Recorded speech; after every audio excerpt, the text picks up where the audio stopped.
إن الحمد لله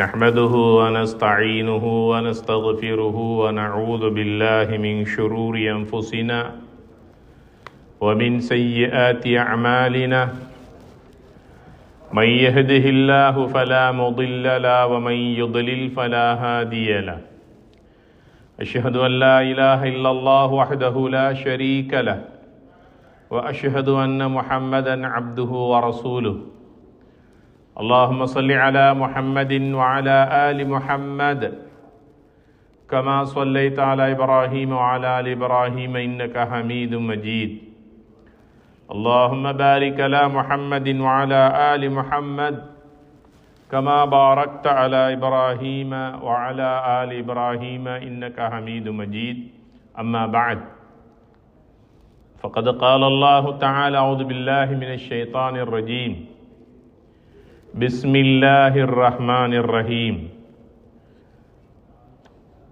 يا أيها الذين آمنوا اتقوا الله حق تقاته ولا تموتن إلا وأنتم مسلمون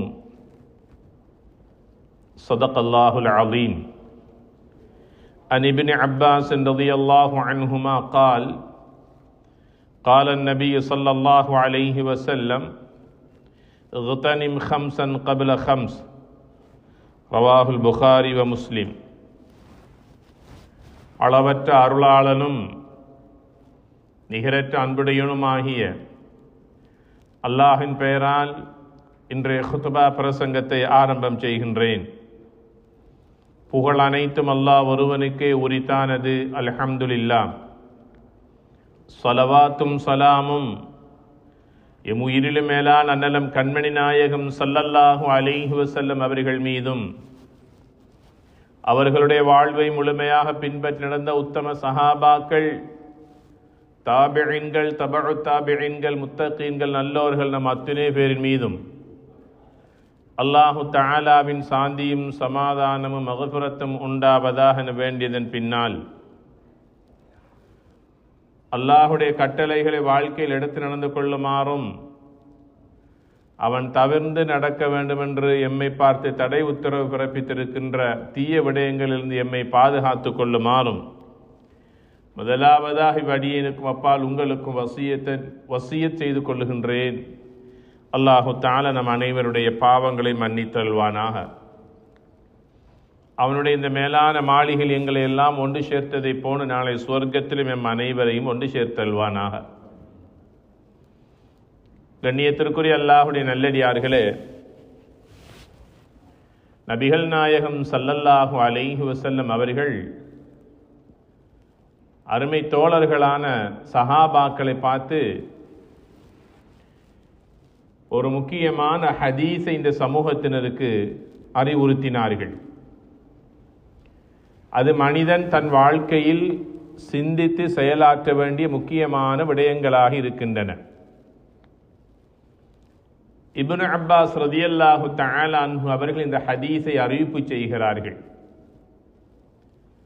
சஹாபாக்களை பார்த்து சொல்லுகிறார்கள், என் அருமை தோழர்களே, இக்தனிம் ஹம்சன் கப்ல ஹம்ஸ், 5 விடயங்கள் இருக்கின்றன. அந்த 5 விடயங்களையும் உங்கள் வாழ்க்கையில் பாக்கியமாகவும் பொக்கிஷமாகவும் எடுத்துக்கொள்ளுங்கள். அந்த 5 விடயங்கள் உங்கள் வாழ்க்கையிலிருந்து தவறி செல்வதற்கு முன்னால் அந்த 5 விடயங்களை மிகவும் பக்குவமாக பயனுள்ள விதத்திலே கழித்து கொள்ளுங்கள். உங்களை விட்டு கடந்ததற்கு பிறகு அவற்றை நினைத்து கைசேதப்படுவதில் எந்த விதமான பிரயோசனமும் இல்லை. அப்படியாக ஒரு மனித வாழ்க்கையில் பாக்கியமாக நினைத்து எடுத்துக்கொள்ள வேண்டிய 5 விடயங்களில் முதலாவது, நபிகள் நாயகம் ஸல்லல்லாஹு அலைஹி வஸல்லம் சொன்னார்கள், ஷபாபக கப்ல ஹரபிக். அல்லாஹு தஆலா உங்களுடைய வாழ்க்கையில் வாலிபத்தை அல்லாஹ் தந்தால் அந்த வாலிபத்தை நல்ல முறையில் நீங்கள் பயன்படுத்தி கொள்ளுங்கள். ஏனென்றால் அந்த வாலிபம் என்றும் நிரந்தரமானதாக உங்களிடத்திலே இருக்க மாட்டாது. வயது ஏறி செல்ல செல்ல வயோதிகம் உங்களிடத்தில் வருகிற போது வாலிபம் உங்களிடத்திலிருந்து கடந்து விடும். வாலிபம் என்பது சுறுசுறுப்பாக இயங்கக்கூடிய ஒரு பருவம். வாலிபத்தில் எதை செய்தாலும் அதிக நன்மைகள் உண்டு. நபிகள் நாயகம் ஸல்லல்லாஹு அலைஹி வஸல்லம் சொல்லுகிறார்கள், சபஅத்துன் யுதில்லுஹுமுல்லாஹு ஃபீ தில்லிஹி லா தில்ல இல்லா தில்லு. நாளை மஹ்ஷர் மைதானத்தில் தலைக்கு மேலால் அல்லாஹு தஆலா சூரியனை கொண்டு வந்து நிறுத்தப்படுகின்ற நேரத்தில் மனிதன் ரொம்ப கஷ்டத்திலும் துன்பத்திலும் வலியினால் துடித்துக் கொண்டிருப்பான். மஹ்ஷருடைய நிலைமை எப்படி இருக்கும் என்றால், ஒரு புழு ஒன்று ஒரு நெருப்புக்குள் விழுந்தால் எப்படி துடிக்குமோ அதை விடவும் அகோரமாக துடிக்கக்கூடிய ஒரு நாள் கியாமத்துடைய மஹ்ஷருடைய நாள். அந்த நேரத்தில் மனிதன் ரொம்ப கஷ்டத்திலே வாடி கொண்டிருப்பான். ரொம்ப வலியிலும் வருத்தத்திலும் இருக்கிற நேரம் அந்த மஹ்ஷருடைய நேரம்.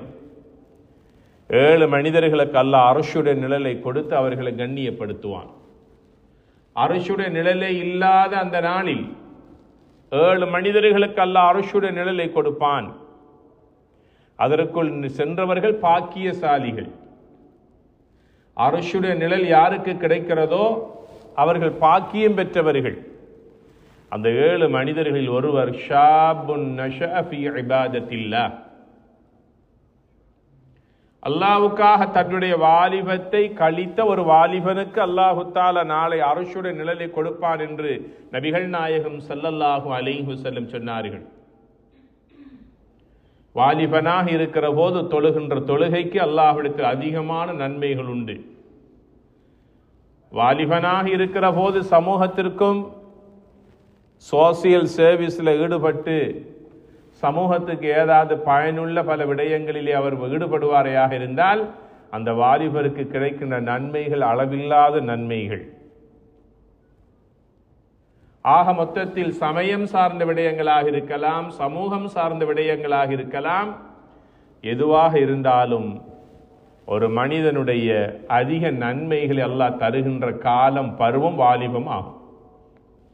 நபிகள் நாயகம் ஸல்லல்லாஹு அலைஹி வஸல்லம் சொல்லுகிறார்கள், ஷபாபக கப்ல ஹரமிக், வயோதிபம் வருவதற்கு முன்னால் உங்கள் வாலிபத்தை நீங்கள் மிக பயனுள்ள விதத்திலே கழித்துக் கொள்ளுங்கள் என்று சொல்லுகிறார்கள். இரண்டாவது சொன்னார்கள், வஸிஹதக கப்ல ஸகமிக், நோய் வருவதற்கு முன்னால் உங்கள் உடம்பில் இருக்கக்கூடிய உடல் சக்தியை, உடல் ஆரோக்கியத்தை நல்ல முறையில் பயன்படுத்திக் கொள்ளுங்கள் என்று சொல்லுகிறார்கள். நோய் வந்துவிட்டால் முறையாக ஒழுங்காக தொழ முடியாத நிலையிலே மனிதன் கஷ்டப்படுவான். நோய் வந்துவிட்டால் ஃபர்லான நோன்பை நோற்பதற்கு அவன் சிரமப்படுவான். நோய் வந்துவிட்டால் ஒரு ஜனாசா வீட்டிலே கலந்து கொள்வதற்கு, ஜனாசாவுடைய கடமைகளை செய்வதற்கும் அதில் கலந்து கொள்வதற்கும் இயலாத மனிதனாக ஆகிவிடுகின்றான். எனவே அவனால் சமயம் சார்ந்த விடயங்களையும் முறையாக செய்ய முடியாது, சமூகத்துக்கு செய்ய வேண்டிய கடமைகளையும் செய்ய முடியாது, எப்போது நோயாளியாக ஆகிவிட்டால். எனவே உடம்புல சக்தி இருக்கிற போது, நல்ல உடல் ஹெல்த் ஆரோக்கியம் இருக்கிற போது தொழுகைகளிலே அதிக கவனம் செலுத்திக் கொள்ள வேண்டும். பரலான தொழுகைகளோடு மாத்திரமல்ல, முன்பின் சுன்னத்தான தொழுகைகளிலே அதிக ஆர்வம் காட்ட வேண்டும். நபிகள் நாயகம் ஸல்லல்லாஹு அலைஹி வஸல்லம் சொன்னார்கள், யார் ஒருவர் ஒரு நாளைக்கு 12 ரக்காத்துக்கள் சுன்னத்தாக தொடராக தொழுது வருகின்றாரோ, இல்லா பனல்லாஹு லஹு பைத்தன் ஃபில் ஜன்னா, அல்லாஹ் சுவனத்தின் மாளிகையை அவருக்கு கூலியாக கொடுப்பான் என்று சொன்னார்கள் நபிகள் நாயகம் ஸல்லல்லாஹு அலைஹி வஸல்லம் அவர்கள். சுன்னத்தான தொழுகைகளை தொழுகின்ற பருவம் எப்போது? உடம்புல நல்ல சக்தி இருக்கக்கூடிய நேரம், ஆரோக்கியமாக இருக்கக்கூடிய நேரம். நோய் வந்துவிட்டால் ஃபரலான தொழுகைகளை தொழுவதே சிரமமாக ஆகிவிடும். நிலத்தில் சுஜூது செய்ய முடியாது. கதிரையில் தொழக்கூடிய மக்கள் நின்று பெருகி கொண்டே இருக்கிறார்கள். நின்று கொண்டு தொழ முடியாது. ரமலானுடைய காலம் வந்தால் இரவு நேர வணக்க வழிபாடுகளில் ஈடுபட முடியாது.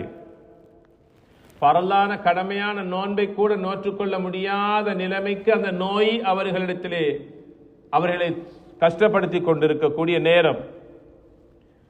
ஒரு ஜனாசாவிலே கலந்து கொள்வதற்கு ஆசை இருக்கும், ஆர்வம் இருக்கும், ஆனால் போய் வருவதற்கான உடல் ஆரோக்கியம் இருக்க மாட்டார். எனவே நோய் வருவதற்கு முன்னால் தான் ஆரோக்கியத்தை நல்ல முறையில் நாம் பயன்படுத்தி கொள்ளலாம். தொழுவதாக இருந்தாலும் சரி, சமூக சேவையில் ஈடுபடுவதாக இருந்தாலும் சரி, நோய் வருவதற்கு முன்னால் ஆசையோடு ஆர்வத்தோடு இதிலே நாங்கள் கலந்து கொள்ள வேண்டும். அதனால் நபிகளார் ஸல்லல்லாஹு அலைஹி வஸல்லம் சொல்லுகிறார்கள், நோய் எப்போது உங்களுடைய உடலை தொற்றி உங்களுக்கு நோய் வந்து உங்களை அவஸ்தைப்படுத்தும் என்று தெரியாது. அந்த நோய் வருவதற்கு முன்னால் உங்கள் ஆரோக்கியத்தை பயன்படுத்தி கொள்ளுங்கள் என்று சொல்லுகிறார்கள். மூன்றாவது பொக்கிஷமாக நம்முடைய வாழ்க்கை நாம் பயன்படுத்த வேண்டிய விடயம் வகினாஅக கப்ல ஃபக்ரிக். அல்லாஹு தஆலா உங்களோட வாழ்க்கையில செல்வத்தை அல்லாஹ் தந்திருக்கிறார், சொத்து செல்வத்தை அல்லாஹ் தந்திருக்கிறார். ஒரு நாள் நீங்கள் ஏழையாக மாறுவதற்கு முன்னால் அல்லாஹ் உங்களுக்கு தந்திருக்கிற செல்வத்தை அல்லாஹ் விரும்பக்கூடிய வழியிலே நீங்கள் பயன்படுத்தி செலவழித்துக் கொள்ளுங்கள் என்று சொல்லுகிறார்கள் நபிகளார் ஸல்லல்லாஹு அலைஹி வஸல்லம். வறுமை வருவதற்கு முன்னால், ஏழ்மை வருவதற்கு முன்னால், ஃபகீர் என்ற நிலையை நீங்கள் அடைவதற்கு முன்னால் அல்லாஹ் தந்திருக்கிற இந்த சொத்து செல்வங்களை உரிய முறையிலே பயன்படுத்திக் கொள்ளுங்கள் என்று சொல்லுகிறார்கள். தீனுக்காக, மார்க்கத்தின் நலனுக்காக நீங்கள் உங்களுடைய பணத்தை செலவழியுங்கள். மதரசாவுடைய விவகாரங்களுக்காக, மஸ்ஜிதினுடைய விவகாரங்களுக்காக உங்களுடைய பணத்தை நீங்கள் செலவழியுங்கள். அதோடு மாத்திரமல்ல, சமூக அவல நிலைகளை போக்குவதற்காகவும் உங்களால் முடிந்த உதவிகளை செய்யுங்கள். சமூகத்தில் இருக்கக்கூடிய எத்தீமான அனாதை குழந்தைகள், தந்தையை இழந்த அனாதை குழந்தைகள், அவருடைய கல்விக்காக, அவர்களுடைய மேற்படிப்புக்காக, அவர்களுடைய சுகாதாரத்திற்காக, இப்படியாக தந்தையை இழந்த அனாதைகளை பொறுப்பேற்றுக் கொள்ளுங்கள்.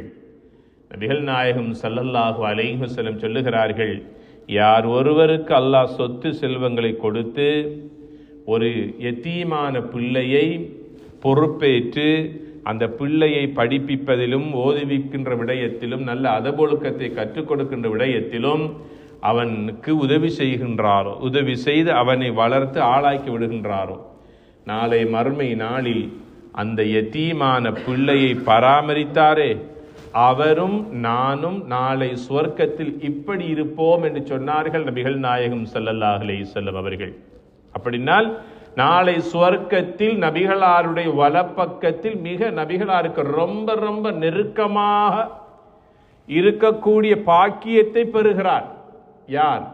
யதீமான பிள்ளைகளுக்கு உதவி செய்யக்கூடிய ஒருவர் என்று ஸல்லல்லாஹு அலைஹி வஸல்லம் சொல்லுகிறார்கள். எனவே இதெல்லாம் எப்போது உதவி செய்யலாம்? அல்லாஹ் தந்த சொத்து செல்வங்களை உரிய முறையிலே பயன்படுத்தினால் மாத்திரம்தான். இரண்டாவது, எங்களுடைய சொத்தை நாம் யாருக்கு கொடுத்து உதவி செய்ய வேண்டும்? கணவனை இழந்த விதவை பெண்ணுக்கு நாம் உதவி செய்ய வேண்டும். இன்றைக்கு ஒரு பெண் தன்னுடைய கணவனை இழந்து பல குழந்தைகளோடு வாழ்ந்து கொண்டிருக்கிறாள். பிள்ளைகளுடைய படிப்பு செலவு, கல்வி செலவு, மருத்துவ செலவு, இப்படியாக அடுத்த நேர உணவு, என்ன செய்வதென்று அறியாத நிலையிலே கணவனை இழந்த ஒரு விதவை பெண் மிகவும் சிரமத்தோடு வாழ்ந்து கொண்டிருக்கிறாளே, அந்த பெண்ணுக்கு கொஞ்சம் உதவி செய்து அவளுடைய பொருளாதாரத்திலே நாம் பங்கெடுத்து அவருடைய வீட்டு விஷயங்களை கவனித்து பிள்ளைகளுடைய கல்வி செலவை யாராவது பொறுப்பெடுத்து அந்த வறுமையை போக்குவதற்காக ஒரு விதவை பெண்ணுக்கு யார் ஒருவர் உதவி செய்கிறாரோ அல்லாஹு தஆலா அந்த மனிதனுக்கு கொடுக்கக்கூடிய பாக்கியங்கள் 3. காலமெல்லாம் இரவு நேர தொழுகையிலே ஈடுபட்ட நன்மை அல்லாஹ் கொடுக்கிறார். இரண்டாவது, அது அல்லாஹுடைய பாதையிலே ஜிஹாது செய்த நன்மையை பெற்றுக் கொள்கிறார். மூன்றாவது, நபிகளார் ஸல்லல்லாஹு அலைஹி வஸல்லம் சொல்லுகிறார்கள், காலமெல்லாம் நோன்பு நோற்ற நன்மையும் அவர் பெற்றுக் கொள்கிறார். இந்த 3 நன்மைகளும் உண்டு. யாருக்கு தெரியுமா? கணவனை இழந்து வாழக்கூடிய ஒரு விதவை பெண்ணுக்கு உதவி செய்யக்கூடிய மனிதனுக்கு அல்லாஹ் கொடுக்கிறார் என்று சொன்னார்கள் நபிகள் நாயகம் ஸல்லல்லாஹு அலைஹி வஸல்லம் அவர்கள். இப்படி ஒரு விதவை பெண்ணுக்கு உதவி செய்ய வேண்டும் என்ற ஆசை, ஆர்வம் நம்ம ஒவ்வொருவருக்கும் இருக்கிறது. அதற்குத்தான் நபிகளார் ஸல்லல்லாஹு அலைஹி வஸல்லம் சொன்னார்கள், வகினாஅக கப்ல ஃபக்ரிக். அல்லாஹ் உங்களுக்கு தந்திருக்கிறான், செல்வத்தை தந்திருக்கிறான். அது நாளை ஒரு நாள் மற்றவனுடைய கைக்கு சென்று நீங்கள் ஃபகீரான ஏழை நிலையை அடைவதற்கு முன்னால் அல்லாஹ் தந்த சொத்து செல்வங்களை இப்படி பயன்படுத்திக் கொள்ளுங்கள் என்று சொன்னார்கள். நான்காவது விடயம், அல்லாஹு தஆலா உங்களுக்கு தந்திருக்கக்கூடிய ஓய்வான நேரங்களை பயன்படுத்திக் கொள்ளுங்கள் நன்மைகள் செய்வதற்காக என்று சொல்லுகிறார்கள். ஒரு மனிதனுடைய வாழ்க்கையில் 2 நேரங்கள் உண்டு. ஒன்று அவர் ஓய்வாக இருக்கக்கூடிய நேரம், இன்னும் ஒரு நேரம் இருக்கிறது எல்லா நேரமும் ஓய்வில்லாமல் உழைக்கக்கூடிய நேரம். ஓய்வில்லாமல் ஓடிக்கொண்டே இருக்கக்கூடிய ஒரு மனிதன் இயந்திரமாக இன்று சுற்றி கொண்டே இருக்கிறான். வீட்டிலே ஒழுங்காக உட்கார்ந்து மனைவி பிள்ளைகளோடு நேரத்தை கழிக்க முடியவில்லை. நண்பர்களோடு உட்கார்ந்திருந்து தன்னுடைய மனக்கவலைகளை சொல்லி அந்த ஆறுதல் பெறக்கூடிய நேரத்தை அவனால் பெற்றுக்கொள்ள முடியவில்லை. அந்த அளவுக்கு இயந்திரத்தை போல ஓடி ஓடி ஓடி உழைத்துக் கொண்டே இருக்கின்றான். இப்படி ஓடிக்கொண்டிருக்கிற மனிதனால் ஃபர்லான தொழுகையை கூட முறையாக நேரத்திற்கு தொழ முடியவில்லை, குர்ஆன் ஓத முடியவில்லை, நெருங்கிய குடும்ப உறவினுடைய நிக்காகிலே கலந்து கொள்ள முடியவில்லை. குடும்ப உறவினர்களோ ஊர் மக்களை யாராவது ஒருவர் வஃபாத் ஆகிவிட்டால் அந்த ஜனாசாவிலே கலந்து கொள்வதற்கு கூட அவனுக்கு நேரம் கிடைப்பதில்லை. ஏன்? அந்த அளவுக்கு பிஸி ஆகிவிட்டேன் என்று வாய் திறந்து சொல்லக்கூடிய உலகத்திலே நாம் வாழ்ந்து கொண்டிருக்கிறோம். இப்படியாக நீங்கள் இயந்திரமாக ஓடிக்கொண்டிருக்கின்ற நீங்கள் எப்போதாவது ஒரு நாள் லீவு கிடைக்கிறதா? அந்த லீவு நேரத்தை, அந்த கிடைக்கக்கூடிய ஃப்ரீ டைமை அல்லாஹ் விரும்பக்கூடிய விதத்திலே கழித்துக் கொள்ளுங்கள். எப்படி கழிக்கிறது? ஒன் டைம், நேரத்துக்கு தொழுது கொள்ளுங்கள். இவ்வளவு நாள் என்னால் குர்ஆன் ஓத முடியவில்லை, பிஸியாக இருந்தேன், அல் குர்ஆனை எடுத்து ஓதுங்கள். குடும்ப உறவினர்களோடு நேரத்தை கழிக்க முடியவில்லை, குடும்பத்தோடு உட்கார்ந்து மனைவி பிள்ளைகளோடு அன்பாக இரக்கமாக அந்த நேரத்தை பயன்படுத்துங்கள். நபிகளார் ஸல்லல்லாஹு அலைஹி வஸல்லம் அவர்கள் ஓய்வான நேரத்தில் தன் மனைவி ஆயிஷா ரலியல்லாஹு அன்ஹா அவர்களுக்கு வீட்டு வேலையில உதவி செய்யக்கூடியவர்களாக இருப்பார்கள். ஓய்வு நேரங்கள் நபிகளார் அவர்களுக்கு கிடைக்கிற போது, யுத்தம் இல்லாத காலம், வெளிநாட்டு பயணங்கள் இல்லாத காலம், ஓய்வாக இருக்கின்ற நேரத்தில் தன் மனைவிக்கு உதவியாக ஒத்தாசையாக இருந்தார்கள் ஆயிஷா ரலியல்லாஹு அன்ஹா அவர்களுக்கு ஸல்லல்லாஹு அலைஹி வஸல்லம் அவர்கள். தன் மகள் ஃபாத்திமா ரலியல்லாஹு அன்ஹா அவர்களுடைய வீட்டுக்கு சென்று மகளை சந்தித்து சேமநலம் விசாரித்து பேர பிள்ளைகளோடு அந்த ஓய்வான நேரங்களை கழித்துக் கொண்டிருப்பார்கள் ஸல்லல்லாஹு அலைஹி வஸல்லம் அவர்கள். எனவேதான் நபிகளார் சொல்லுகிறார்கள், ஃபராகிக கப்ல ஷுகுலிக், உங்களுக்கு கிடைக்கிற அந்த ஓய்வு நேரத்தை மிகச் சரியாக கரெக்டாக பயன்படுத்திக் கொள்ளுங்கள் என்று சொன்னார்கள். அல்லாஹு தஆலா ஒரு மனிதனுக்கு 2 நிஅமத்துக்களை, அருட்செல்வங்களை அல்லாஹ் கொடுத்திருக்கிறான். ஆனால் எந்த மனிதனும் அதனை ஒரு நிஅமத்தாக பார்த்ததே கிடையாது. மக்பூபத நிஅமத்தான், 2 நிஅமத்துக்களை அல்லாஹ் இந்த உம்மத்தினருக்கு அல்லாஹ் கொடுத்திருக்கிறான். அதனுடைய பொறுமதி தெரியாமல் மனிதர்கள் அலட்சியமாக அவைகளை எல்லாம் கழித்துக் கொண்டு இருக்கிறார்கள். இந்த உம்மத்துக்கு அல்லாஹ் கொடுத்த 2 நிஅமத்துக்களில் ஒன்று என்ன தெரியுமா? அஸ்ஸிஹா, உடல் ஆரோக்கியம், ஹெல்த். இரண்டாவது அல் ஃபராக், ஓய்வு நேரம் என்று நபிகள் நாயகம் ஸல்லல்லாஹு அலைஹி வஸல்லம் சொன்னார்கள். எனவே கண்ணியத்திற்குரியவர்களே, ஓய்வு நேரங்கள் எப்போது கிடைக்கிறதோ அதை முறையாக, கரெக்டாக, சரியாக நாம் பயன்படுத்தி கொள்ள வேண்டும். வேலை வருவதற்கு முன்னால், வேலை வந்துவிட்டால் எங்களுடைய கடமைகளை செய்ய தவறுகிற போது நாம் ஒரு நேரத்தில் உட்கார்ந்திருந்து கவலைப்படுவோம். அந்த கவலைப்படுவதில் எந்த விதமான பிரயோஜனமும் கிடையாது.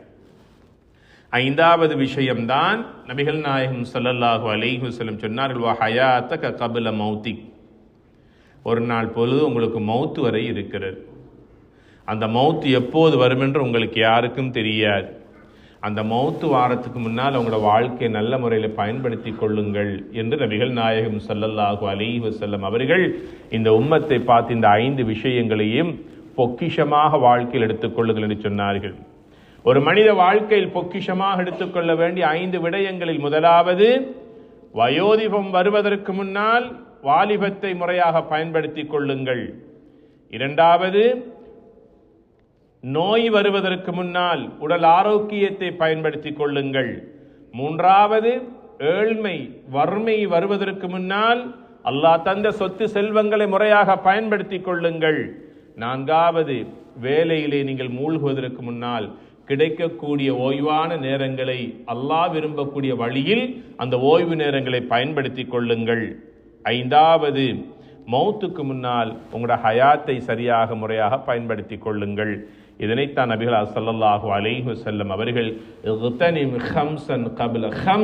5 விடயங்கள் வருவதற்கு முன்னால் 5 விடயங்களை பொக்கிஷமாக பாக்கியம் நிறைந்ததாக நீங்கள் பயன்படுத்தி கொள்ளுங்கள் என்று இந்த உம்மத்தை பார்த்து சொன்னதாக இப்னு அப்பாஸ் ரலியல்லாஹு தஆலா அன்ஹுமா அவர்கள் அறிவிக்கின்ற மேற்படி ஹதீஸ் புகாரி முஸ்லிமிலே பதிவு செய்யப்பட்டிருக்கிறது. ஆக கண்ணியத்திற்குரிய அல்லாஹ்வுடைய நல்லடியார்களே, இந்த உலக வாழ்வு என்பது ஒரு குறுகிய கால வாழ்க்கை. வமல் ஹயாத்து துன்யா இல்லா லஇபும் வலஹு வலத்தாருல் ஆখিরা கைருன் லில்லதீன யத்தகூன அஃபலா தஅகிலூன். இந்த உலக வாழ்க்கை என்பது ஒரு குறுகிய கால வாழ்க்கை. விளையாட்டும் பொடுபோக்குகள் நிறைந்த வாழ்க்கையாக இந்த துனியாவுடைய வாழ்க்கை இருக்கிறது. வலத்தாருல் ஆখিরা மர்மையுடைய வாழ்வு கைருன் மிகவும் சிறந்ததாகும். லில்லதீன யத்தகூன் அல்லாஹுவை தக்வாவோடு யார் ஒருவர் அல்லாஹுவை பயந்த நிலையில் ஹராம் ஹலால் பேணி யார் ஒருவர் இந்த உலகத்திலே வாழ்கிறாரோ, அல்லாஹுடைய கட்டளைகளை நிறைவேற்றி யார் ஒருவர் வாழ்கிறாரோ அவருக்குத்தான் மறுமை சிறந்தது என்று அல்லாஹ் கூறுகின்றான். வலத்தாருல் ஆখিরা நாளை மறுமையுடைய வாழ்க்கை கைர், எல்லோருக்குமே கைரானது அல்ல, எல்லோருக்குமே சிறந்த வாழ்க்கை அல்ல மறுமையுடைய வாழ்வு. யாருக்கு சிறந்தது? அல்லாஹுடைய குர்ஆன் சொல்லுகிறது, லில்லதீன யத்தகூன், அல்லாஹுவை தக்வா செய்து வாழ்கிறார்கள். தக்வா என்றால் என்ன? எல்லா நிலைகளிலும் அல்லாஹ் என்னை பார்த்து கொண்டிருக்கிறார் என்ற சிந்தனையோடு வாழ்கிறார்கள். தனிமையை பயன்படுத்தி பாவ காரியங்களில் ஈடுபடாமல் தன்னுடைய ஆன்மாவை பாதுகாத்துக் கொள்ளுகிறார்கள். அல்லாஹ்வுக்கு செய்ய வேண்டிய கடமைகளை உதாசீனப்படுத்தாமல் அல்லாஹ்வுக்கு செய்ய வேண்டிய கடமைகளை செய்கிறார்கள்.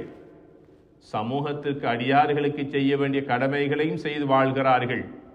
எல்லா நிலையிலும் என்னுடைய கண்களால் என்ற ரப்பை நான் பார்க்காவிட்டாலும் அந்த ரப் என்னை பார்த்து கொண்டிருக்கிறான் என்ற சிந்தனையோடு அருவருப்பான காரியங்கள் பாவமான செயல்களில் ஈடுபடாமல் தன்னுடைய ஆன்மாவை பரிசுத்தமான நிலையில வைத்துக் கொண்டிருக்கின்ற மக்கள் தக்வாதாரிகள், கண்ணியத்திற்குரியவர்களே.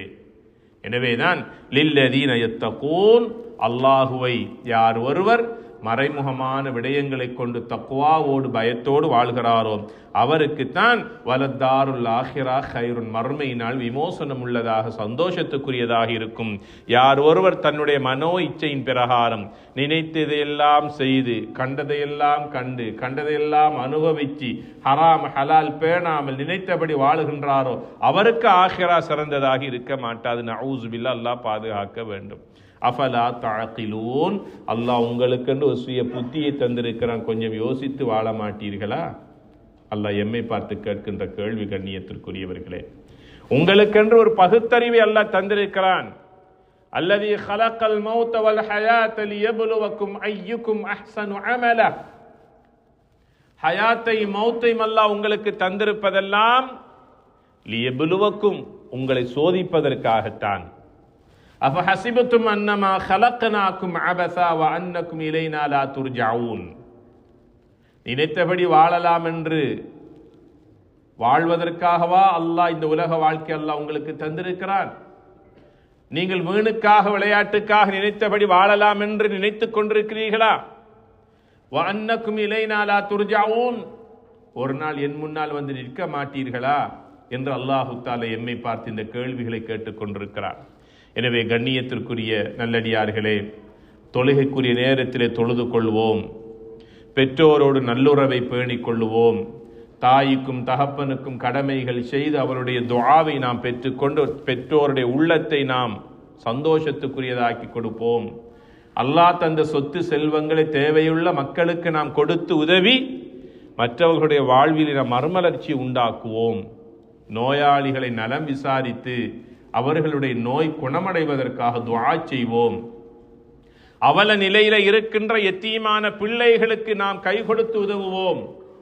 அந்த எத்தீமான பிள்ளைகளுக்கு தேவையான பயனளிக்கக்கூடிய நல்லறிவை கற்றுக் கொடுப்பதிலும் கற்று அவர்கள் சமூகத்துக்கு முன்னால் வந்து நிற்கின்ற விடயத்திலே அவர்களுக்கு நாங்கள் கை கொடுப்போம். அதே போல விதவையான பெண்கள் இருக்கிறார்கள். அந்த விதவை பெண்களுடைய வறுமை நிலை போக்கி அவர்களுடைய வாழ்விலும் பொருளாதாரம் மேம்பட வேண்டும் என்பதற்காக உதவிகள் பல செய்து அந்த விதவைகளுக்கு கை கொடுப்போம். சமூக சேவையிலே ஈடுபடுகின்ற சமூக சேவைகளுக்காக எம்மால் முடிந்த உதவிகளை செய்வோம். மஸ்ஜிதுகள், மதரசாக்கள் என இப்படியாக சமயம் சார்ந்த விடயங்கள், சமூகம் சார்ந்த விடயங்களுக்கு உதவிகள் பல செய்து நிச்சயமாக நம்முடைய வாழ்க்கையை, பொருளாதாரத்தை நாம் செலவழிக்கிற போது அல்லாஹு தஆலா நாளை மறுமையுடைய வாழ்வு எங்களுக்கு பிரகாசம் உள்ளதாக்கி தருவான். எல்லாம் வல்ல அல்லாஹ் நம் அனைவருடைய பாவங்களை மன்னிப்பானாக. என் பெற்றோருக்கும் மக்கள் குடும்பத்தாருக்கு அல்லாஹ் ரஹ்மத் செய்தல்வானாக. எங்களுடைய எதிர்காலத்தை சிறப்பாக்கி தந்தல்வானாக. நோய்களிலிருந்து எம் அனைவரையும் யா அல்லாஹ் நீ பாதுகாத்து எங்களுக்காக துஆ செய்யக்கூடிய சாலிஹான பிள்ளைகளாக நமது பிள்ளைகளை வாழ்வதற்கு யா அல்லாஹ் நீ தௌஃபீக் செய்வாயாக. வ ஆகிர் தஅவானா அனில் ஹம்துலில்லாஹி ரப்பில் ஆலமீன். வஸ்ஸலாமு அலைக்கும் வரஹ்மத்துல்லாஹி வபரகாத்துஹு.